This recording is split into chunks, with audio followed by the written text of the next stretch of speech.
Good morning, ladies and gentlemen. I am Sarah from PLDT Enterprise. It is my honor to be the host for this momentous occasion as we formalize the partnership between the City of Manila and PLDT Enterprise. To tell us a bit of a background of the partnership, please welcome the Assistant Vice President and Corporate Relationship Management Head of the Government Sector of PLDT Alpha, Ms. Joy Hino.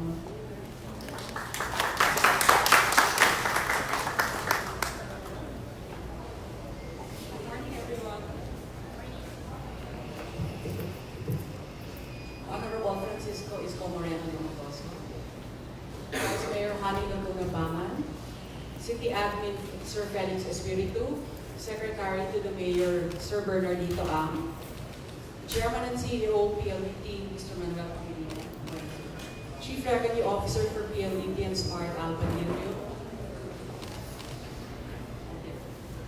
SVP and Head of PLDT and Smart Enterprise Yorme Hernandez, First Vice President and Head of PLDT Alpha Victoria, Mr. Yves Gonzalez from Google Philippines, Head of Government and Public Policy.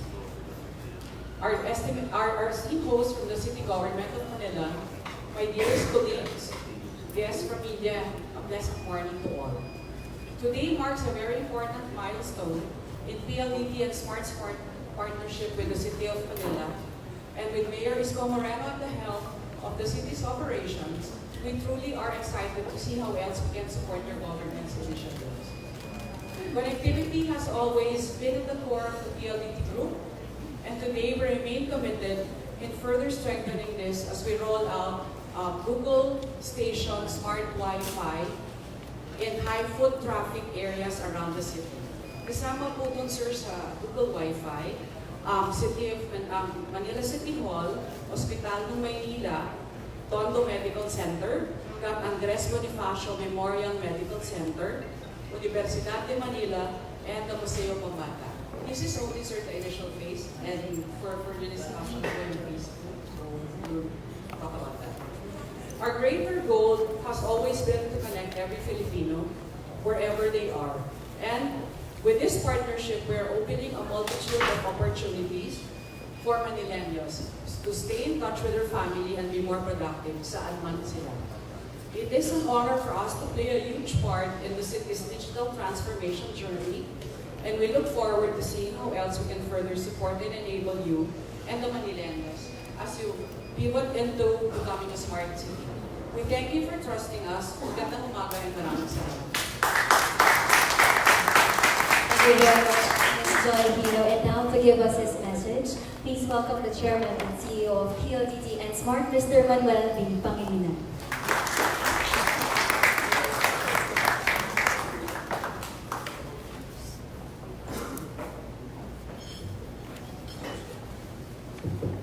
Thank you. Good morning first of all, to the Right Honorable Mayor here, Isko, to Vice Mayor Manileños, to staff and officers of the Manila City Hall, and my colleagues at PLDT, today is a momentous day for us. We mark a milestone event by signing a memorandum agreement with the City of Manila in respect of the provision and rollout of Wi-Fi, which I think George has described, the good mayor here.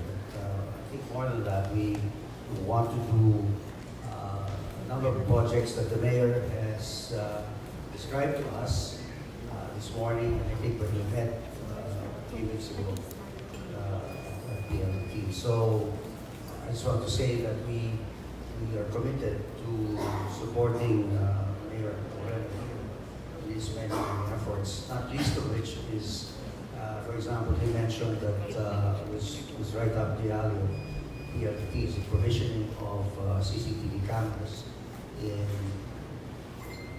all parts of the city of Manila, and for us to provision as well your operations center in City Hall and the fourth floor, which is falling into a state of disrepair. So if there's something we can do in that regard, our people will be more than willing to help out.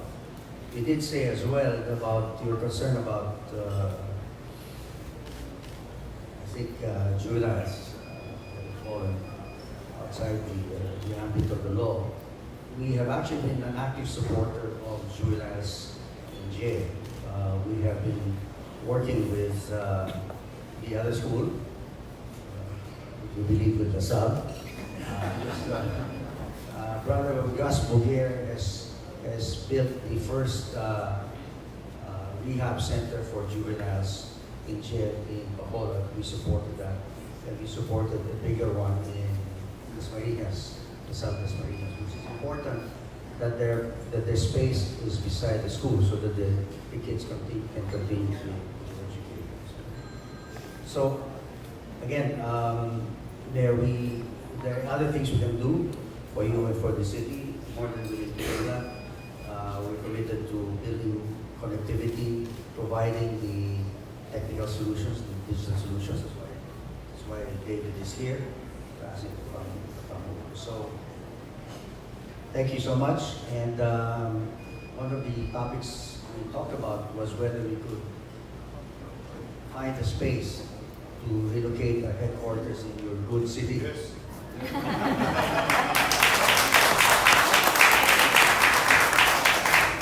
I actually think City Hall might be a good space.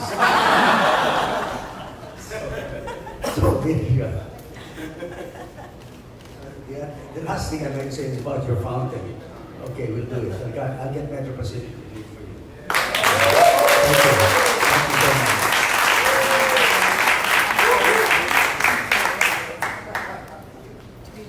Thank you very much, Mr. Manuel Pangilinan. So we don't have to do basic LGUs. We know it's going to cost us money. Another big hand for Mr. Manuel Pangilinan. And at this time, we would like to hear from the Honorable Mayor of the City of Manila, Honorable Mayor Francisco Isko Moreno Dumagoso.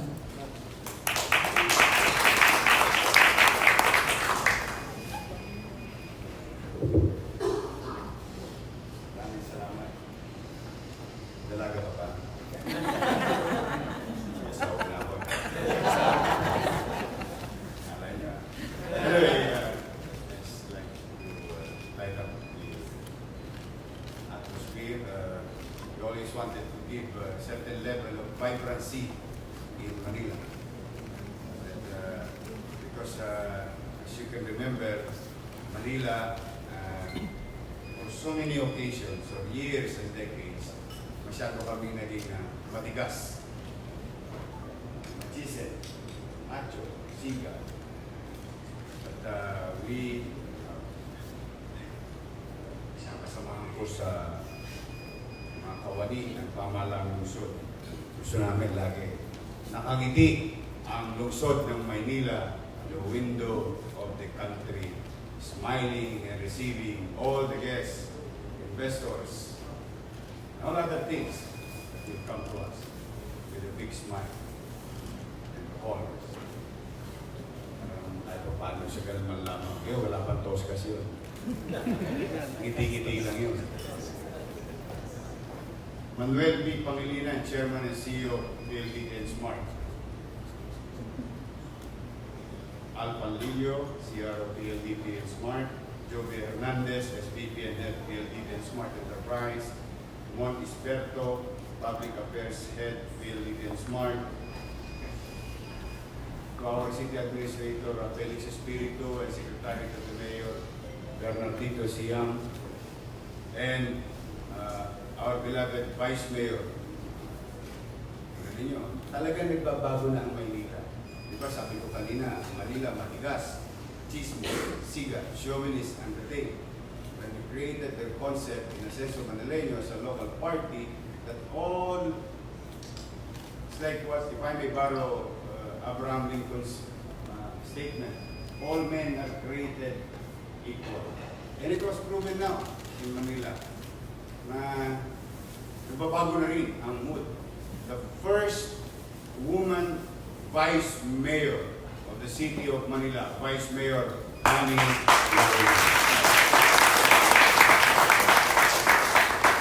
When I was then a vice mayor, I opted to choose and lobby before the city council to make Councilor then Lacuna to head the council.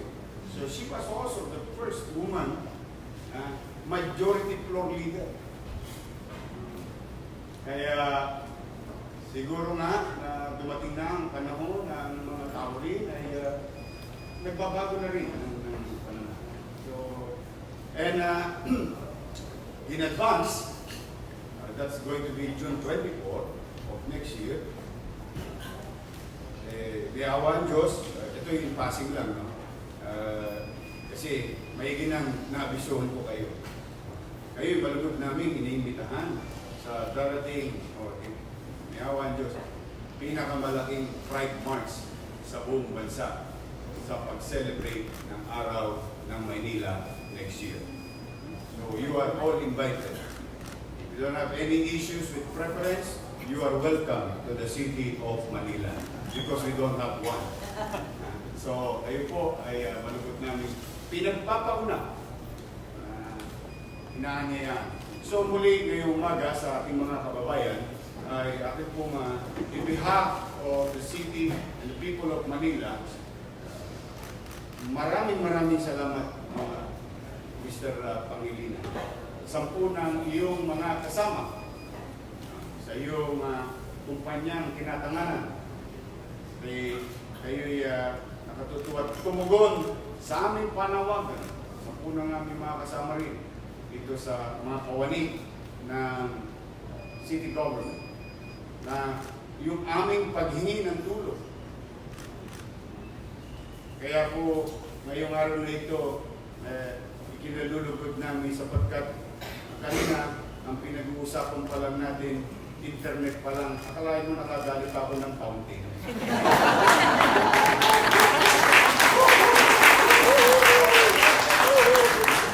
Lagot ka, Mr. Pangilinan. Tama yung sinabi mo. Marami ka ngayong imbitasyon na makukuha sa mga local government. Mr. Pangilinan has a story behind it. I would think that Manila is very special to Mr. Pangilinan because Mr. Pangilinan is Batang Manila. You can ask him later on. I was told, I am not the authority to say it, but I know for a fact that he's from Manila. So, natutuwa kami na yung mga tao na namahay, lumaki, at naging bahagi nila, ang buhay nila, ay ang lungsod ng Maynila, at nawalay. At naglakihan sa katagumpayan ng kanilang mga kani-kaniyang field of undertaking ay ngayon ay bumabalik upang tulungan ang komunidad na bahagi ng kanyang buhay.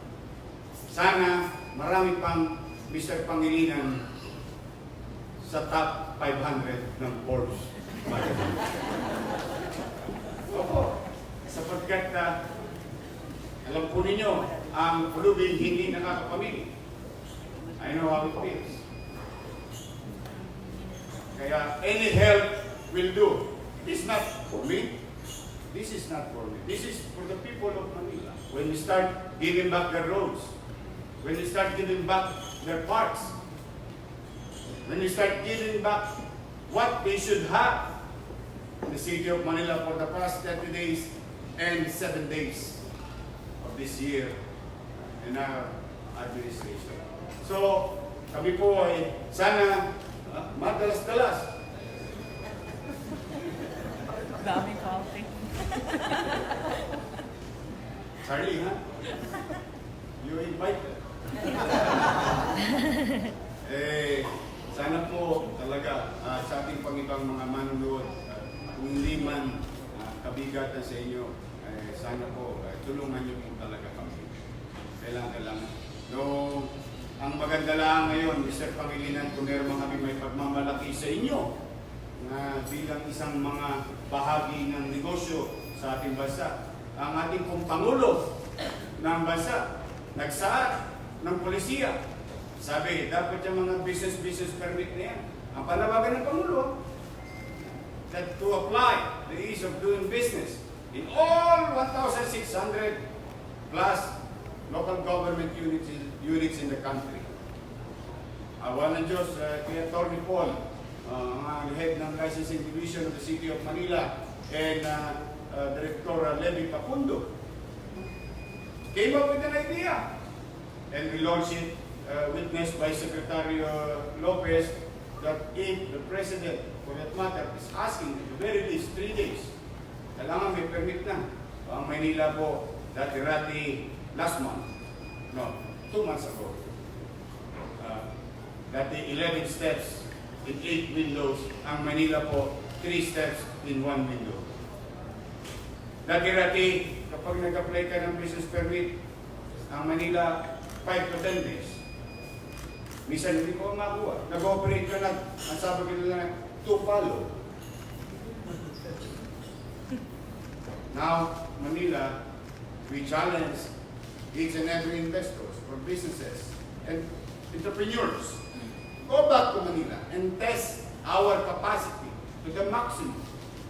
That in Manila today, when you file your business permit as new business, you will have it in 1 day.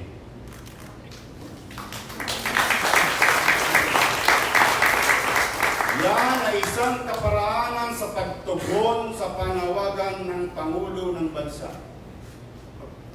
Hamong ibinigay sa atin ni Pangulong Duterte. At bilang kapitbahay, bilang bahagi ng local government unit, at bilang Kapitolyo, manubang dito na rin masimulan ang hinahangad niyang pagbabago at hinahangad namin pagbabago. So, kayo po sa inyo, sa lahat, sa Metro Pacific Incorporated Group, no? Sumayin nyo ang taus-pusong pasasalamat ng aming mga kababayan sa lungsod ng Maynila sa tulong na ipinagkaloob nyo sa amin. At awan Diyos, ito ang garantiya namin sa inyo. Pagbubutihan po namin. Talaga po sa maliit naming kaparanan, yung inaasahan ninyo, I hope, sa awan ng Diyos matugunan namin, maabot namin ang inyong mga expectations. We will try to live as if para kaming makina ng kotse. And if I may borrow my, yung sinasabi lagi ng aking late mentor, Kuya Jerms, sabi nga niya, walang tulugan. Because I think we cannot afford to lose time. We may lose money, like you in a business. You can gain back money. If we lose time, and I believe personally, the most valuable commodity, kung pwedeng tawagin commodity, the most valuable commodity in this world is time. And we've lost that 2 decades of opportunity. When I say 2 decades, it's literal because 18 years ago or 20 years ago, there's no such thing as Mall of Asia, Entertainment City, in Pasay, Parañaque, the south of Manila. There is no such thing as Trinoma in Quezon City, UP Techno Hub, MRT2, MRT3. There's no such thing as Capitol Commons in Capitolio Pasig. There's no such thing as Taguig. There is Taguig City. but there is no PGC. So these things, ito ang napagkait sa amin because we did not move. We did not dream. We did not envision. We did not give directions. Offer directions. Or at the very least, aspire for a better life. But be that as it may, ay maaaring sila'y matatayog ang kanilang mga gusali. Magaganda, tama naman. Pero they cannot take away the character of the city of Manila. Yon ang yaman ng lungsod ng Maynila. So sa inyo, lahat kayo rito, muli at lagi, kung hindi man kalabisan, kung kababa ang loob, ako'y patuloy na nakikisuyo, ako'y patuloy na nakikiusap. Nawa, sana'y tulungan niyo po kami. Hindi namin po ito kakayanin ng kami-kami lamang. Kailangan ko po ng maraming tulong sapagkat nakalulungkot man ang sitwasyon ng Maynila. Kailangan po natin pagkaisaan na muling maibalik yung mga bagay na nasabi na ng tatay natin nung araw. Pearl of the Orient, Paris of the East. Those days were gone. Then, we have now an opportunity together, all of us. Pawiin natin ang tayo ng lungsod. At tingin ko, mas mabuti kung kasama namin kayo. At itong araw na ginawa ninyo, Mr. Pangilinan, ito ang araw ng patunay na kapag ang tao ay nagkakaisa, mamamayan, negosyo at gobyerno, pamayanan, ay talagang magkakaroon na ng direksyon ang isang syudad, ang isang bansa. Maraming salamat. Pagpalain nawa kayo ng Panginoon Diyos, Mr. Pangilinan, sa punang iyong mga kasama. Bigyan sana kayo ng malusog na pangangatawan. Diyan man lamang masuklian namin ang bagay na binigay niyo sa amin. Pinasama namin kayo sa aming mga panalangin. Sana, kapagtagumpayan ninyo ang inyong mga hamong kakarapin pa. At higit sa lahat, damihan niyo pa. Umulit po kayo. Magandang araw po at palain nawa kayo.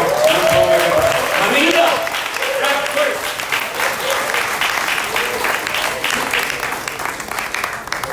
Another big hand for the Honorable Mayor Isko.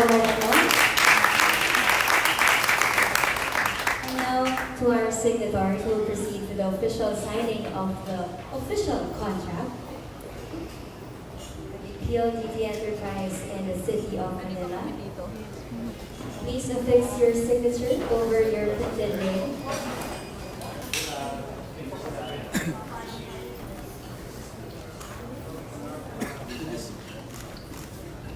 Ano yan? Ay! Oh, pula.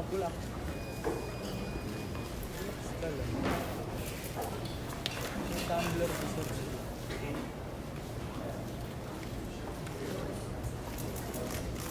Welcome.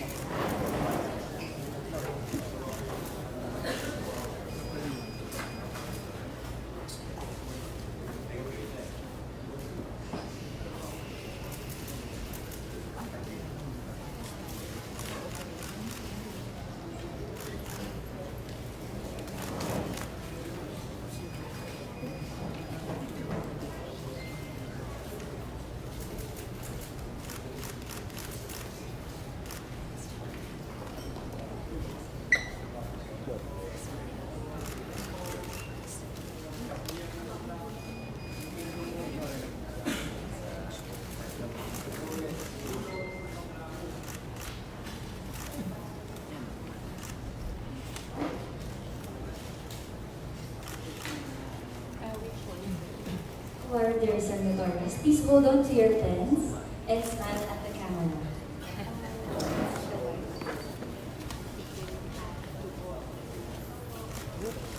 Bakit yung speedy ka mo pula?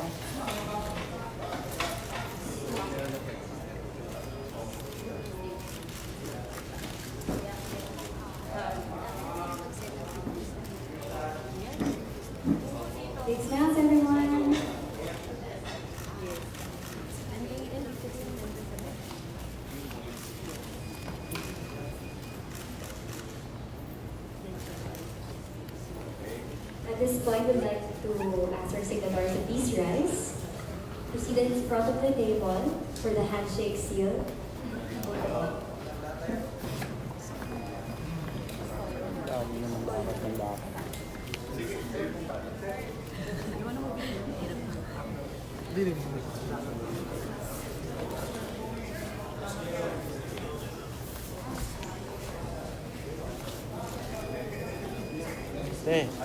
Te.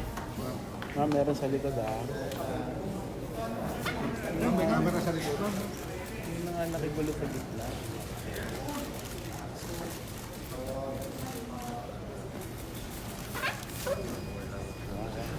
Yun, no? Malo.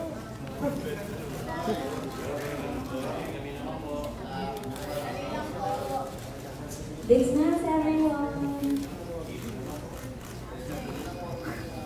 At this point, we'd like to call on Isko, our Senior Vice President and Head of PLDT and Smart Enterprise, Mr. Joey Hernandez, as well as the Head of Government Affairs and Public Policy of Google Philippines, Mr. Isko Gonzalez, to join the group photo.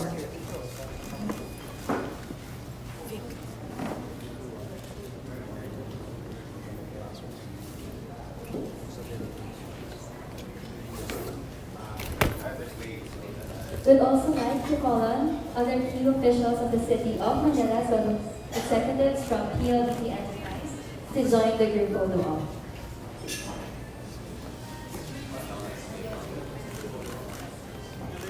All the department heads of City of Manila, please do join the photo op, as well as the executives of PLDT Enterprise. Thank you. Jed.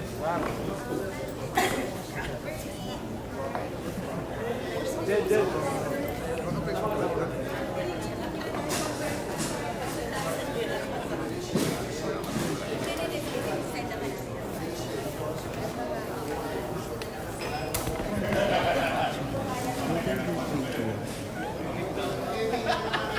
Teka, ask ko sila.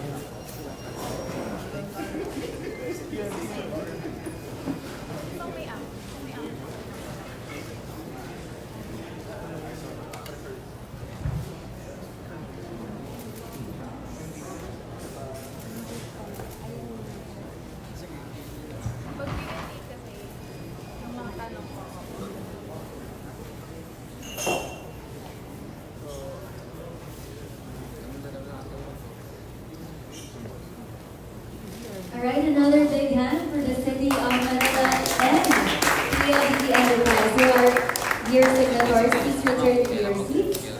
We will now move on to the next part of the program, and to officiate or to facilitate the question and answer segment, please welcome the Head of Public Affairs of PLDT and Smart, Mr. Mon Isberto.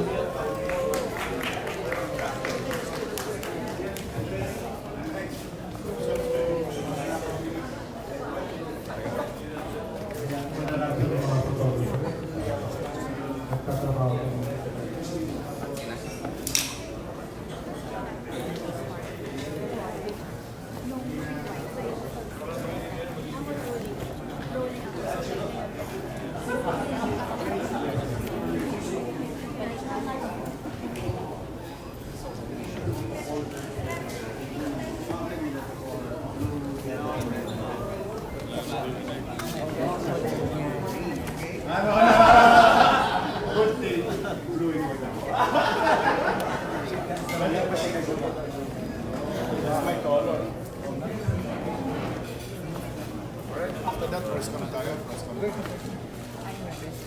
Alright. Thank you very much. Press ka na tayo. Press ka na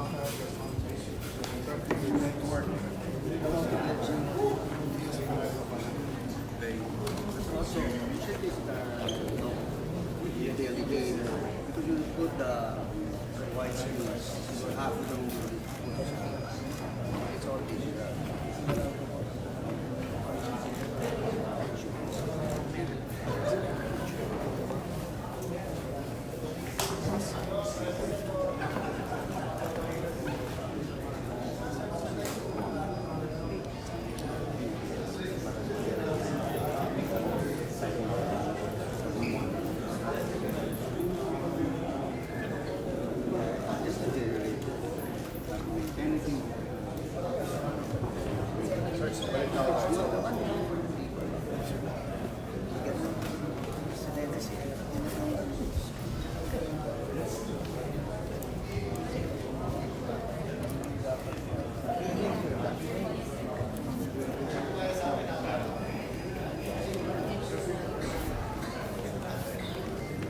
Okay, thank you very much, Mayor. At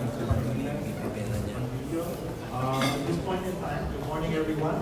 We would like to give the members of media here an opportunity to pose some quick questions to the principals who are here at the head table. So I just like to request the members of media, if you wish to ask a question, to please raise your hands. We have a microphone here if you can provide Please identify yourself at saka kung sino po gusto nyo na sumagot po sa tanong. Hi sir, good morning. Katrina Domingo from ABS-CBN News. For smart communication officials, why did you prioritize these 6 locations in the capital city, and where do you plan to move forward? Thank you. Do you want to ask? Joy? Sige, Alina. Alina is... I get the smart Wi-Fi. She runs the smart Wi-Fi. Yes, well, we coordinated very closely with the city government in choosing which particular areas. And these are, in general, what we want is where we are able to help the most the public. No? So these are the high foot traffic areas that we actually chose. So initially, it's just the 6 sites, but we intend to roll out a few more in close coordination again with the local government. Saka pag may emergency, pwede na tumawag kung may mahasaway. Yes. Because there's a available bandwidth there. Pwede na siya mag-Viber o Messenger using the Wi-Fi. Correct. Nagbabinder ka ba, Mayor? May video nga live. Sabi nga sa akin, naawa sa akin, si Mayor ba, mabilis yung data kasi hindi nagdadaan siya naka-smartphone. Totoo yan!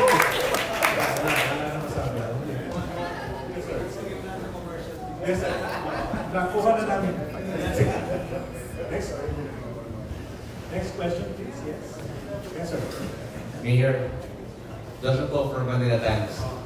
May tanong ko lang kung ano po yung magiging partnership natin sa Metro Pacific and sa fountain natin. Ano magiging partisipasyon? Nila sa Metro Pacific tsaka sa fountains natin sa Manila. Oh, well, after the signing of the agreement or assistance given to us by PLDT Smart, I would assume that the donation will come from one of the subsidiary company, and in this case, I would the water or the utility company under NPR. But I don't know what happened in less than 2 minutes. In between, I don't know. But Mr. Pangilinan said, Toledo, halika. Huwag na yan. Personal money ko na lang ang pampapagawa ng fountain. Ano ang epekto nun? Oh, here we are. You know, it is a personal money coming from Mr. Pangilinan, who is a private individual. All we have to do is to start building and digging. Mapapabilis, and the people of Manila will receive it, feel it, mararamdaman na kagad nila. There's something new in Andres Bonifacio. And this is our drive and policy with regard to protecting, keeping clean our heritage. And in fact, hindi namin binubuhat ang bangko namin. Binago namin yung aming direksyon sa pagpapatayo ng City Hall. Mas pinahalagahan namin yung open green space than our proposed office. Building up a new City Hall. Kami ngayon na mag-a-adjust. Kaya napapaganda lang kasi mukhang things are falling into right places. Kaya ito, hindi lang sa MPI, hindi lang sa kumpanya. Kaya ito, pera na ni Mr. Pangilinan. Sir, hindi kami tumatanggi. But I'm happy. It is in a better situation. Mas mapapagalas. So yun ang ano. Kaya kami, trabaho na lang namin. Tumanggap, i-assist sila. Wala na ibang dapat po. Okay, thank you. Thank you very much. Next question, please. Good morning po, I'm Gregory Doro from TV5. To Mayor Isko po. Sir, when you were Vice Mayor, you pushed for the provision of Wi-Fi services in the city. Now that you're Mayor and with this partnership, how would this be vital in providing delivery, how would this be vital in delivering services to Manileños?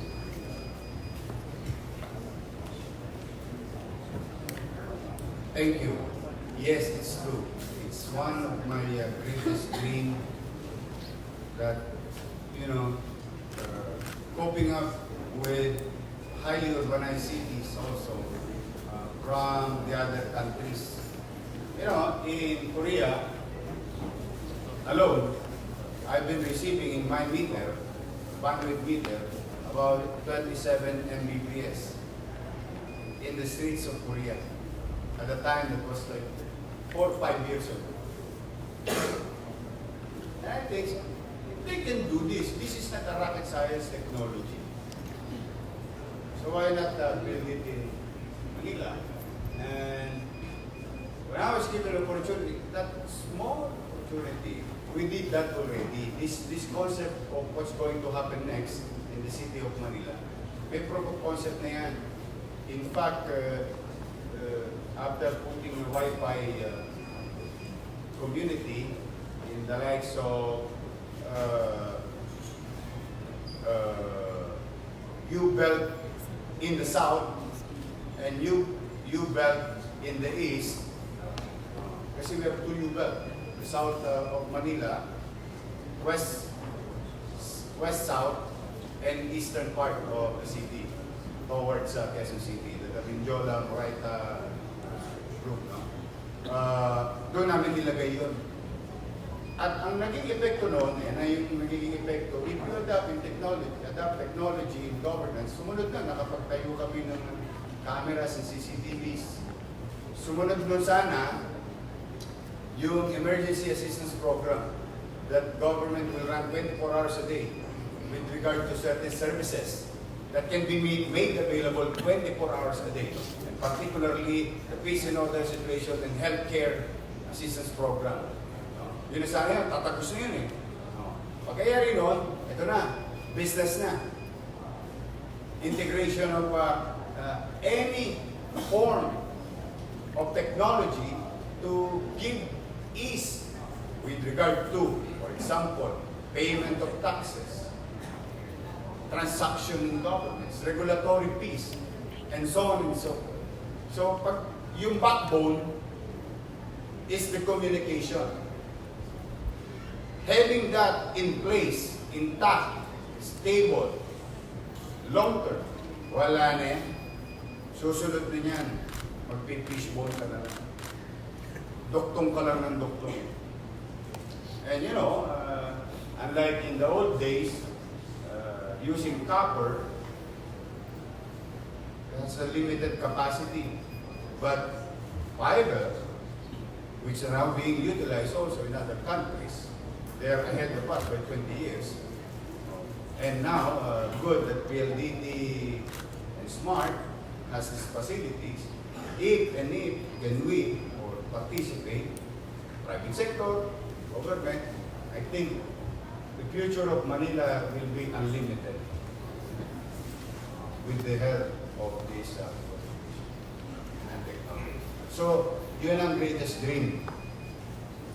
Na even to the point while you're talking to you, you're just typing and you can pay your taxes in your fingertips.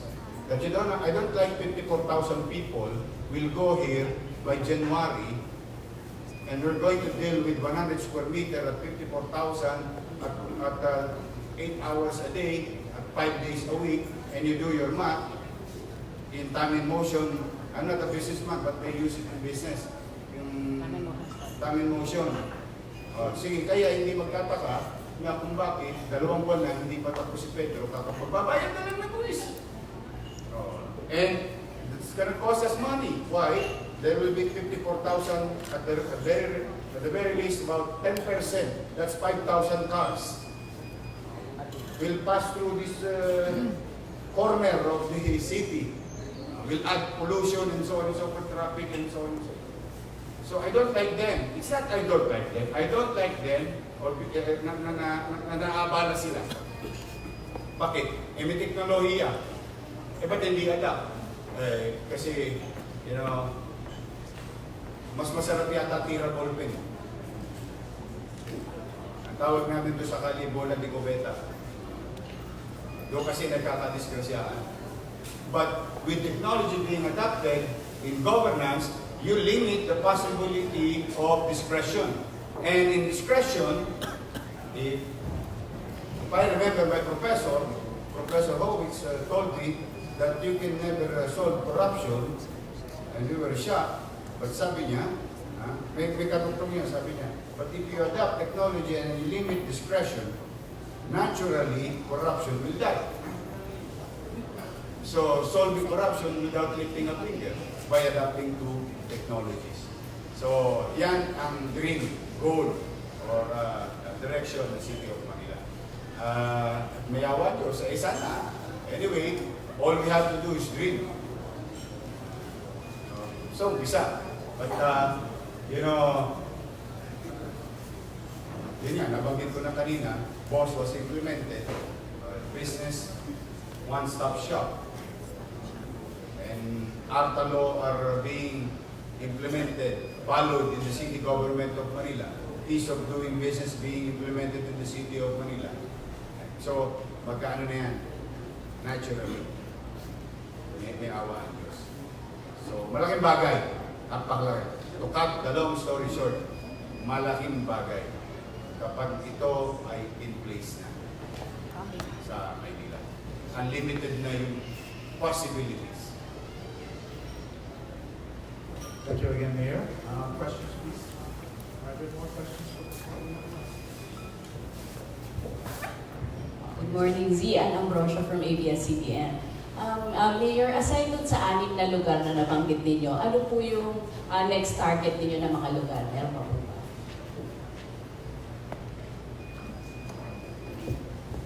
Public places like parks and definitely schools. We have 104 schools. We have 60 plus health centers. Our major facilities.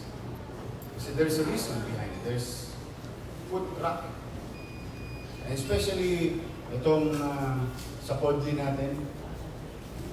Di ba nakita mo ngayon? Grabe. Talaga. Ang tawag nila? Instagrammable. Yun daw ang millennial term. But you cannot Instagram without smart connection. Ano lang ang marketing? Nakakadalawa na ako, sir. Galaw pa natin, baka dumami pa the lights. Yes, we will prioritize. As you can see, there are hospitals, healthcare, educational institution, and public parks. Because we have 47, we've dealt with already in less than 2 months, 2 parks already, and 2 heritage sites. We're going to go to another one, and another one day at a time. Before we go to another one, we fix, we maintain, and consistently addressing it. So, at least in less than a month, 2 sites were protected already. So, importante rin na kung meron doon, we can have pictures, selfies, small things. Yes, yeah. Mayor, di ba last week po atay nakipag-meeting kayo sa PNP doon na mag-create ng anti-cybercrime group dito sa Manila. Yes. Ano po ba ang maitutulong naman ito pagdating sa proyekto na yun? Well, to the criminals, to bad elements, there is now what you call bahay ni Kuya in Manila. So we need connectivity. We need strong, stable connection with regard to communication. These things and our applications, programs can run smoothly, then here we are creating a NOC or creating command center. So later on, epekto, we're watching you. Yan ang ending. Ano naman yun sa part na yun in terms of peace and order. So I would rather shoo them away. Although we'll go after you if you do it in Manila. But as much as possible, we don't want to engage in circumstances or may arise along the way, na ayoko, medyo pangit ang resulta. Pero ito'y kung may babala, may mga pamamaraan, papapaalala, o tataboy, that will be better for the city of Manila. Thank you. Thank you, Mayor. At saka, Mayor, po kayo sa any more questions, please? Okay. I just want to do a quick survey, running out of time. How many more? Follow-up lang. 1 and 2. Okay, so last 2 questions. Okay, thank you very much. To PLDT and Smart President and CEO, Sir Manny Pangilinan. Sir, ang nabanggit po ni Mayor Moreno kanina, his dream is to be at par with the technologies in other countries. Now, in providing this kind of service po sa Manila, what's our dream in doing this, and are we already in talks with other local government units in providing the same?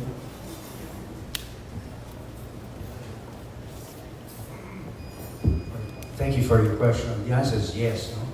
We're mainly in the business of providing the digital infrastructure to our people and to the government, whether it's national government or the local governments. And one of the major elements of this infrastructure build that PLDT has been engaged with is the promotion of smart cities. I think to the point, to the question earlier raised, is that we actually would like to sit down with Mayor Moreno about how we can digitalize the processes here in City Hall. I'm fairly certain, given the space, we probably are very paper-oriented. And because part of the issue relates to cybersecurity, because if you digitalize, then you're able to protect your records. It's not so much because you want to digitalize for the sake of digitalizing, it's because you want to protect the citizens' records, because anybody, these are paper documents, pag nasunog ito, hari na makuha.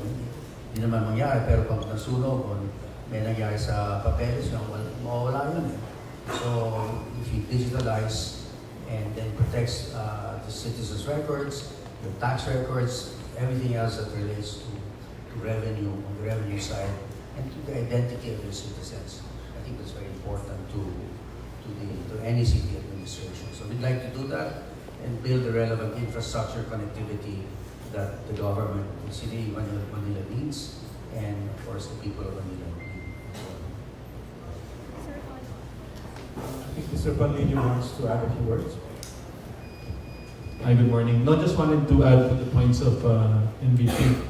I think it is a template for other LGUs, and I think writing down some notes that the mayor was saying, access, emergency services, ease of doing business. I think there are ways that we can improve that.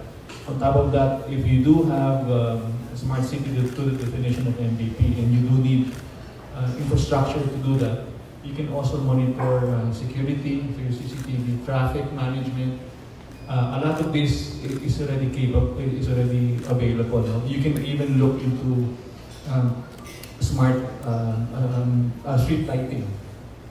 You can monitor those things also, so that hindi rin kayo nagsasayo. Gali akong naral before, hindi kayo kasi ng kuryente, kung may araw na, pwede siyang patayin. No? And you can also monitor these things. I think technology, analytics can work for the city, for mayor.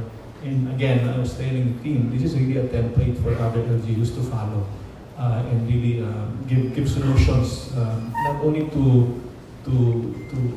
us to offer solutions, but really for your citizens in Manila and citizens across other LGUs. At the end of the day, I think we want to serve your constituents better. Kami naman po kung smart city nga, branded na smart na nga so we can help you do that. Yung commercial niyo po, boss, gagawin na namin. Dalawa ng tweet namin ninyo. Thank you. Okay, thank you, Mr. Panlilio. One more question. Yes, please. Sir, for smart,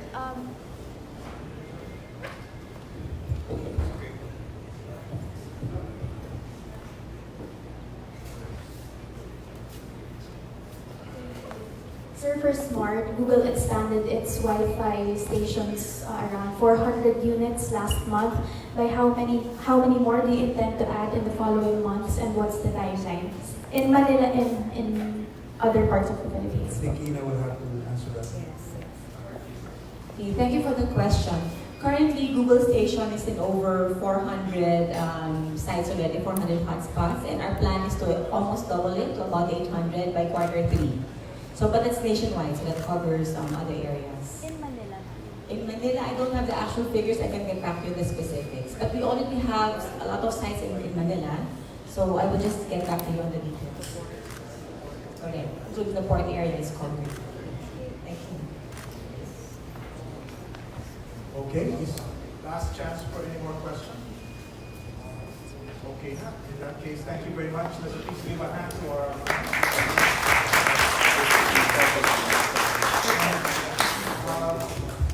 Mayor, well, and Mr. Pangilinan, you may want to have some final words before we hand over.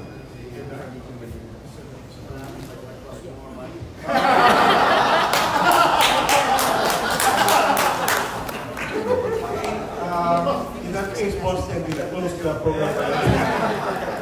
Thank you very much. Maraming salamat. And that officially concludes our program. Thank you all for joining us in this momentous occasion. Our snacks is now served. Our buffet station is now open. Please help yourself. Thank you.